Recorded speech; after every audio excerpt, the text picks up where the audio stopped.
Hello everyone, good evening. So let us start today's session.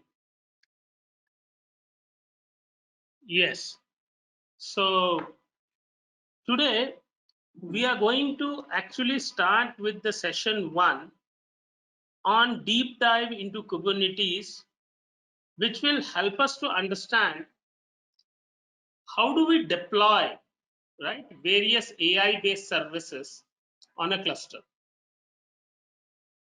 So the agenda for today would basically be the need for Kubernetes. What is Kubernetes? We will have demos and we will have a demo for load balancing.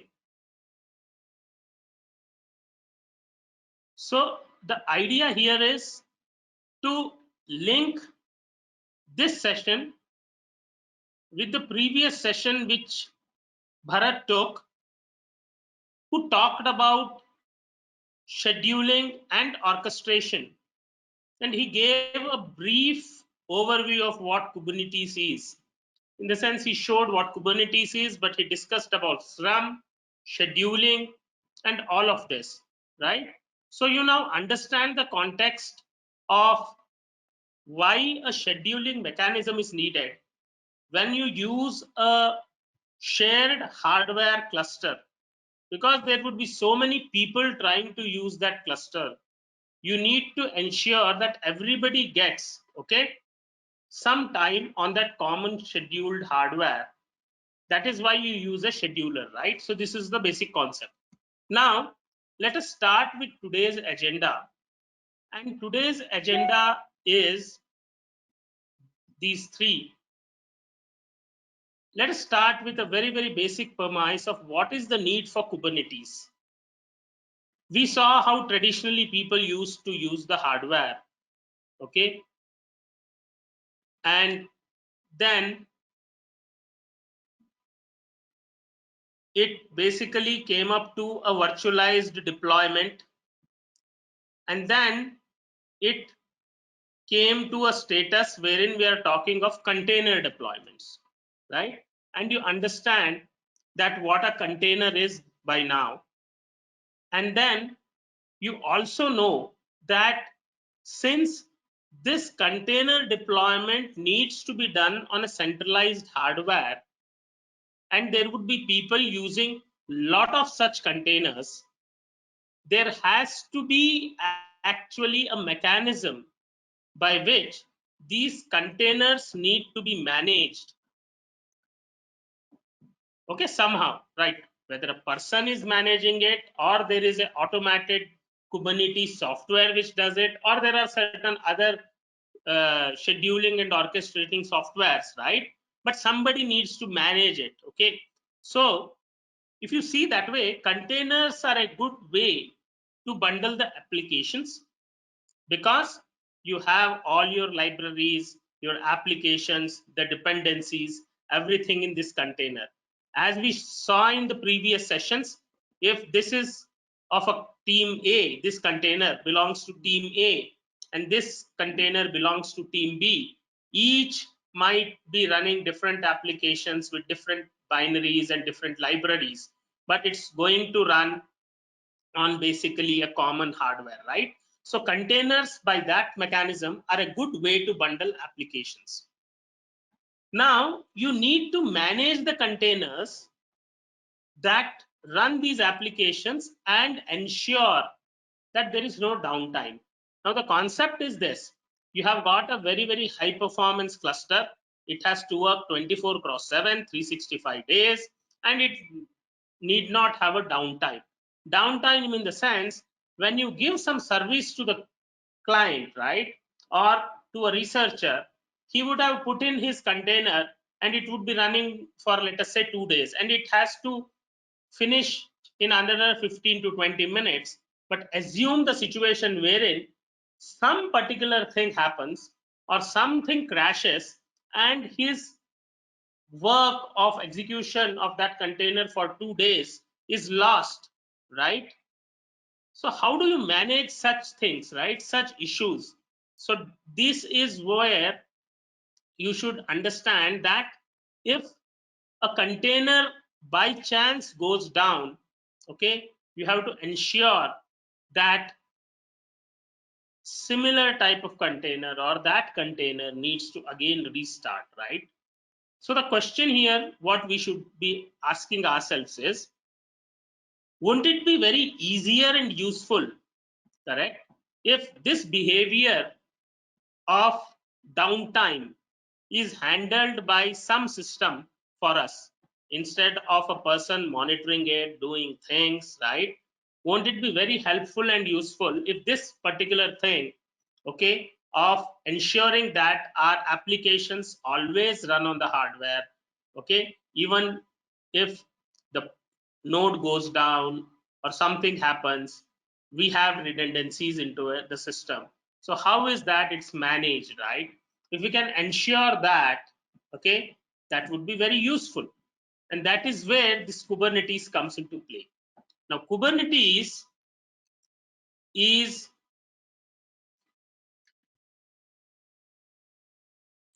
a framework to run distributed system resiliently.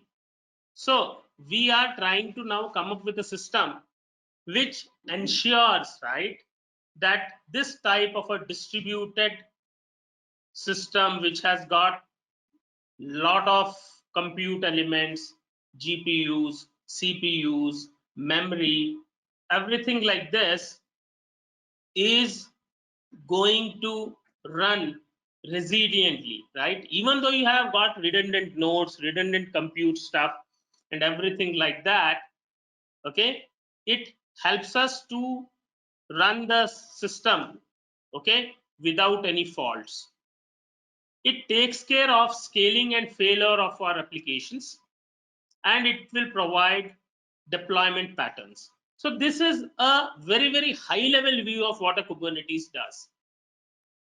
But when you talk of very, very specific things, let us go into a bit of a very, very specific things, which will help us to understand the importance of Kubernetes. Okay. The first thing is service discovery and load balancing. Let us try to understand what does it mean. Okay. So this service discovery, for that matter, is something like my Kubernetes is in a position, right, to actually understand or expose a container using either a DNS or its own IP address. And then it can rediscover all the services available based on the DNS name or the IP address. And if the traffic to the container, in the sense the container will be using certain services, okay, or data, or it has to send data, or if that is the case, if the traffic to the container is high, Kubernetes is going to help us balance that load, right? So it will help us in load balancing, and it will help us in actually distributing the network traffic so that the deployment is stable. Now this basically means that from the network's point of view, you are trying to load balance your traffic. So you have got, let us say, 5 nodes, okay, and everybody wants to get node 1 because everybody knows node 1, right? So everybody gives that to node 1, and what effectively happens is node 2, node 3, node 4 are all free. If that thing load balances, then your total workload is split across various nodes instead of just trying to run it on node 1. So that is how the first thing of service discovery and load balancing is going to actually be served by Kubernetes. The next thing is storage orchestration. So what does storage orchestration essentially means? See, when you try to work with Kubernetes in the days to come, you will see that you are going to work with, let us say, lot of deep learning algorithms, right? So deep learning algorithms, when you have a container, that container will have all the things, but you will have to have a storage from where, right? You can pump in your data to that particular type of a model. You'll be working with huge amount of data because you are working with deep learning applications, and each of these deep learning applications require a lot of data for training, right?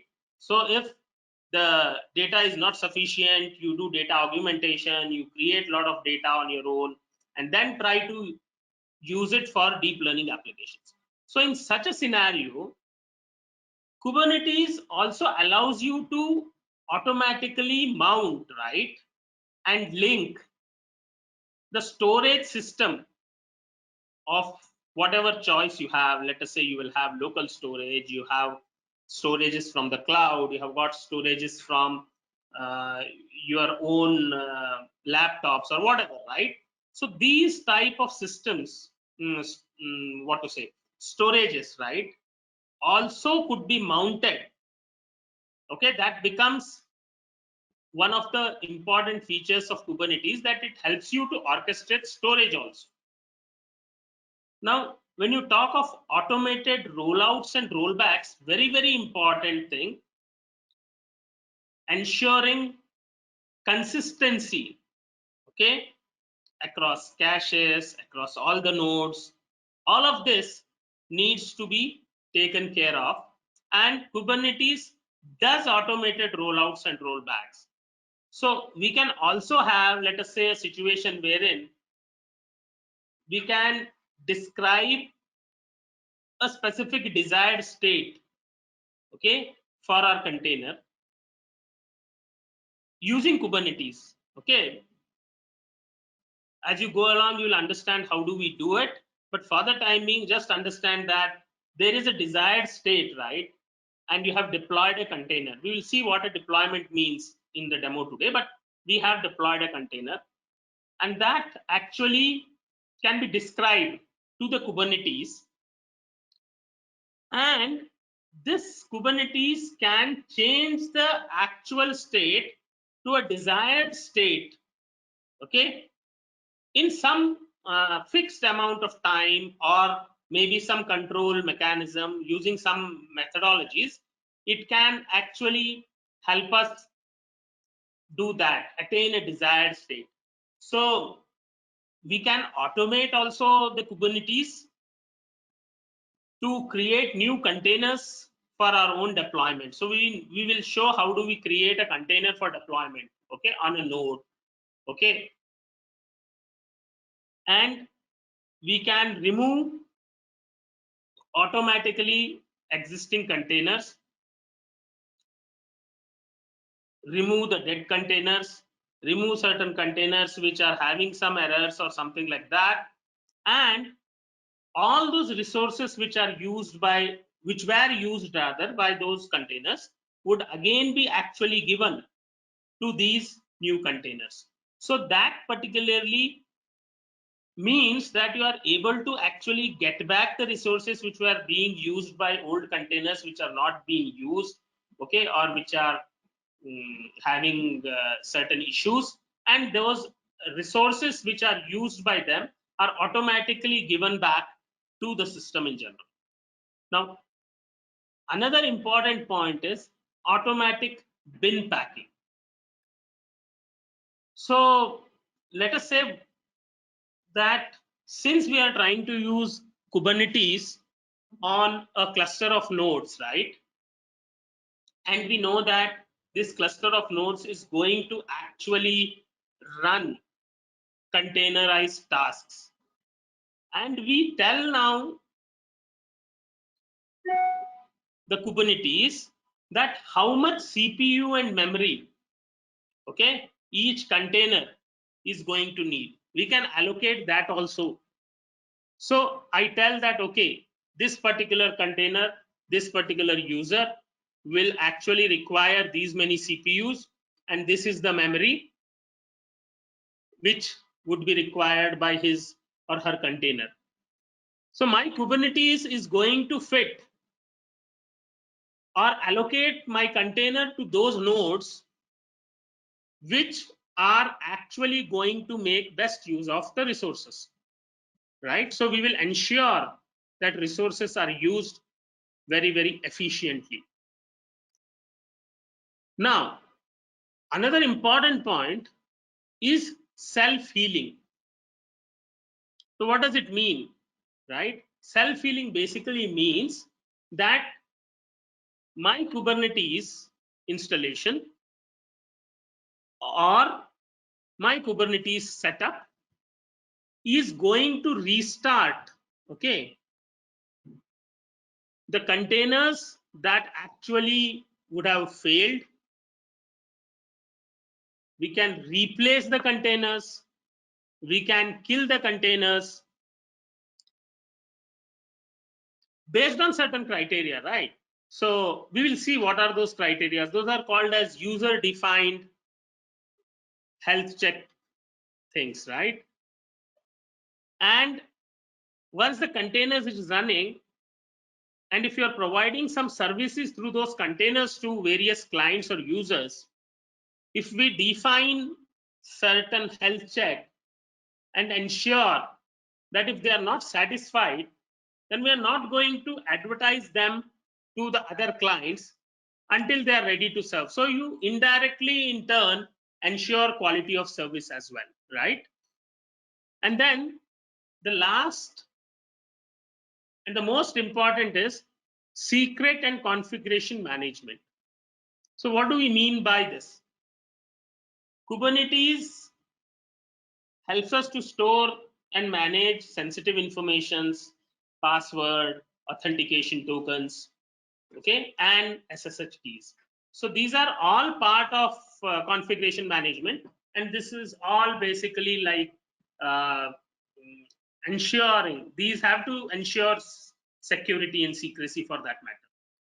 And we can actually deploy and update secrets and secured information and application configuration technically without rebuilding again the image containers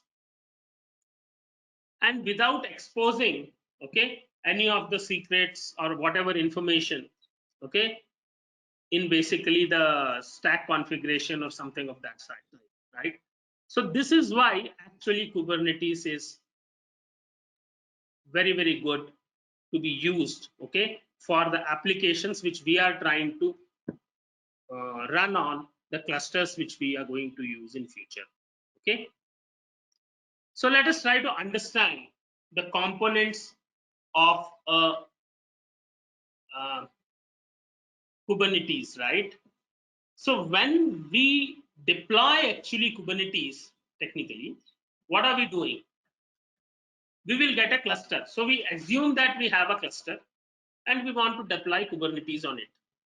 And you know the what to say, the setup of a cluster, right?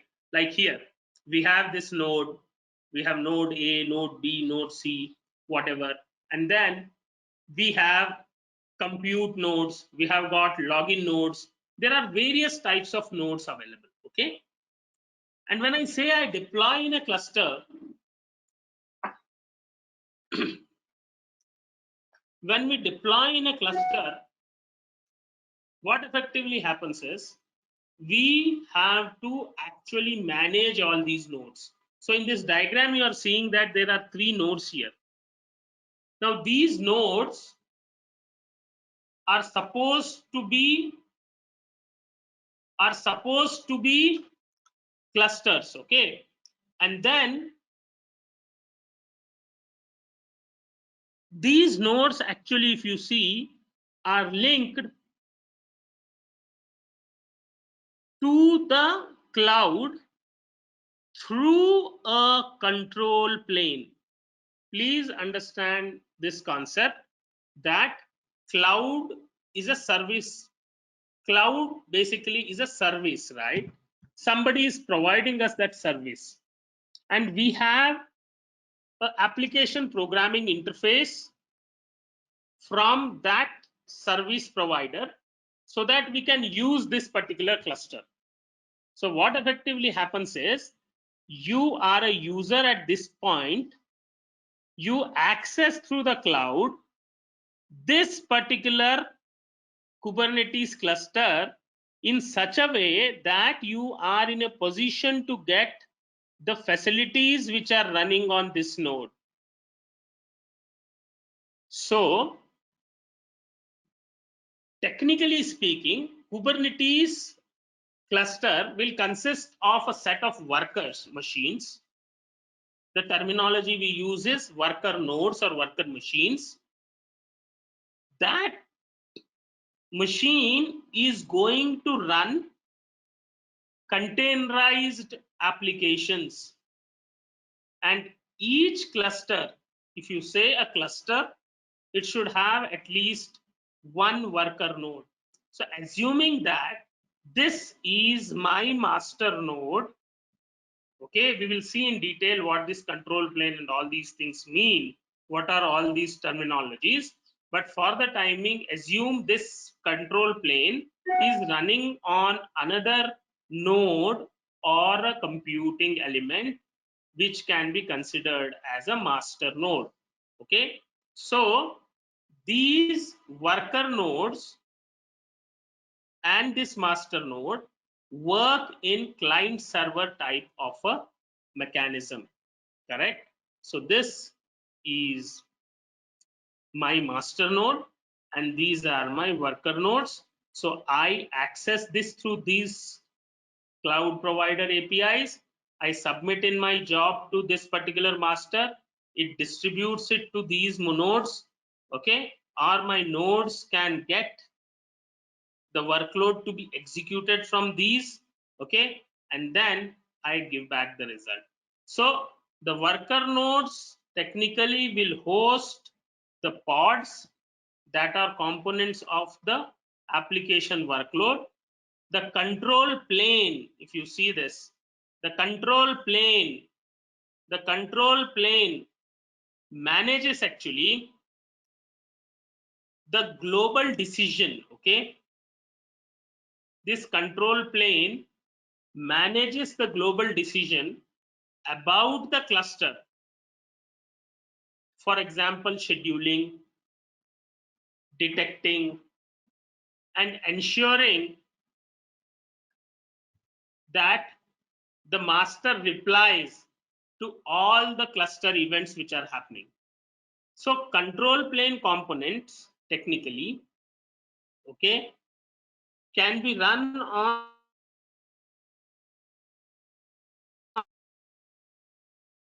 we assume, right, a control to be on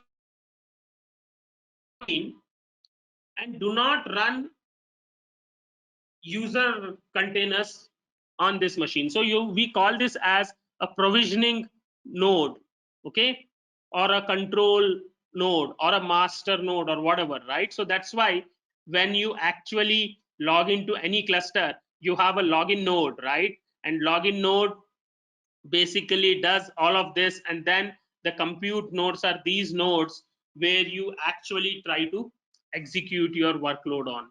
So let us now try to see each of these, okay, things in a bit of a brief introduction, right?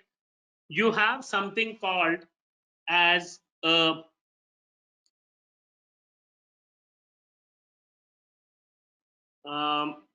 Cube API server, right? So this is a API server type of thing, okay? So what does it do?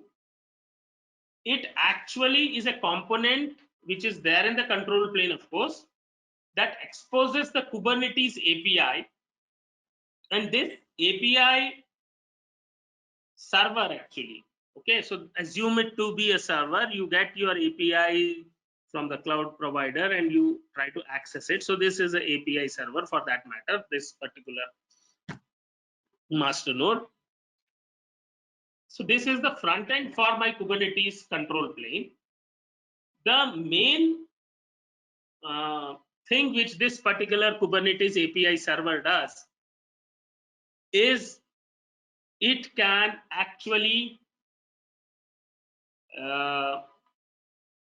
work with nodes, okay, for managing various pods or kubelets, okay, or something like this. So this is a point from where you can coordinate, okay, with the whole of the control plane, right? And then here we have this etcd, right, which is a persistent storage. So this is actually a persistent storage or a key value store, okay, which has got the information about whole of this cluster. Actually this has got information, and this is actually is a backing up store or a backup store, okay. So all of this data which we keep, the information about this, all of that is stored in this persistent backup storage, right? And then you have this kube scheduler, okay. This scheduler here, okay, is actually going to watch for the newly created pods, okay, with no nodes assigned to them. So the basic idea is, when we were talking of Slurm and we were trying to tell that, okay, that is the scheduler which schedules on these nodes, here Kubernetes does that work and checks for various pods which are created, okay, and those pods are supposed to be scheduled by these schedulers, sorry, this scheduler actually, and then it selects a particular node, okay, any one of them, so that that pod runs on that particular node, right? So how does it schedule? See, I have created a pod. So pod, you can assume it to be application, right? We will discuss what is a pod, what's a Docker, what you know already a Docker now. So Docker has a application. So that application can be considered as a pod to some extent for the time being. Please assume that to be a pod, okay. Now that particular Docker has to be run on some particular node. So you give it to, you don't know on what node you're going to run it on, okay. So that particular pod, okay, has to be scheduled. So this scheduler takes care and schedules that pod, okay, on to some particular node. Now on what basis it takes a decision, right? It takes a decision based on resource requirements. It has to check for the hardware, software, and various policy constraints. Now there can be issues of affinity.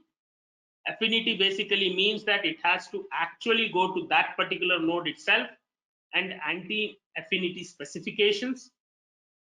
You can take care of data locality in case of scheduling things, and inter-workload interferences or something like that, right? So all of this are certain parameters which you can set when you set up your Kubernetes, and then based on that, actually the scheduling decision, right, is taken for these pods. Now then there is a control manager. There is a control manager. Now this control plane actually is a component that runs controller processes. So it has to talk of controller processes, and each controller, technically speaking, is a separate process. So you can have a controller which controls the nodes, you can have a controller which controls the job, you can have endpoint controllers, you can have service account and token controllers, you can have various type of controllers, right? So ultimately there is a control manager. So this control manager is going to either take care of your nodes, So when you say a control manager is there which takes care of my node, so you call it as a node controller. So what does a node controller do? Node controllers responsible for noticing and responding when the nodes go down. So we will see that example now today. When one of the node goes down, right? How is that node basically is shifted to some the pod which was working, or the Docker which was running on that node, okay, gets shifted to some other node automatically. This we will see in the demo today. Okay, so this is how basically a control manager works. Now then there is a cloud control manager here, right? Now this cloud control manager is a component which interfaces, right, or links to your cloud provider API, and it basically is what to say, a connection, right, or it helps you to interact uh, between the cloud platform, okay, and the various components which are there in the control plane. Not going into the details of it, but then there are certain issues which are very specific. For example, these controllers, right, when we say cloud control managers, and you are trying to link it up with, or you are trying to interface it with your cloud provider APIs, right, you need to have node controller again, you need to have root controller, and you need to have service controller. So you can actually use this technically for creating and updating, right, your cloud provider information, load balancing at that point in time, for setting up routes in underlying cloud infrastructure. All of this can be taken care by the CCM, right? And now coming down to these nodes, right, so we have this node component, okay, and these node components actually run on various nodes. So we have got a lot of node components here, right? We have got two specifically now shown, which is a kubelet and a k proxy. So now a kubelet is specifically considered to be an agent, a local agent for that node, and that runs on each of these nodes as a what to say, um, as a pod, let us say. Okay, so it's an agent that runs on each node on the cluster, and it makes sure, right, the kubelet makes sure that the containers are running in specifically a pod.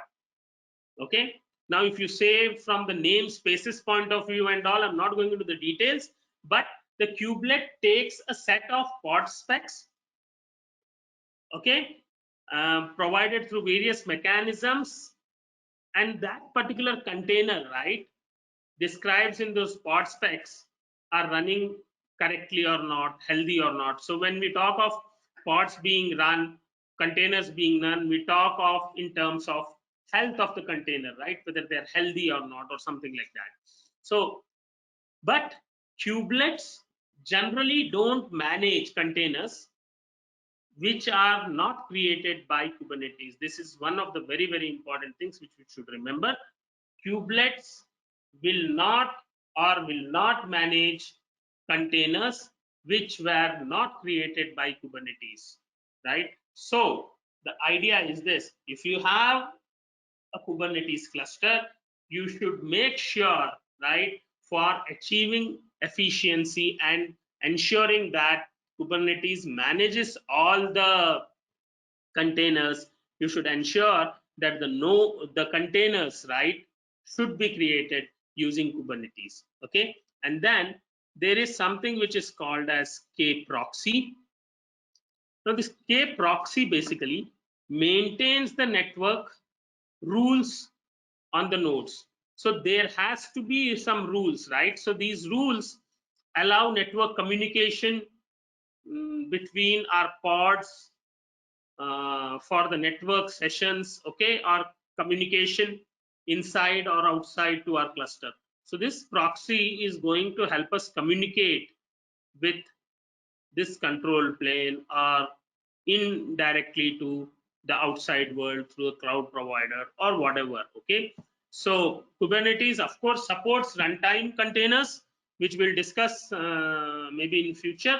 But this is how a broad idea of what a Kubernetes cluster actually is, right?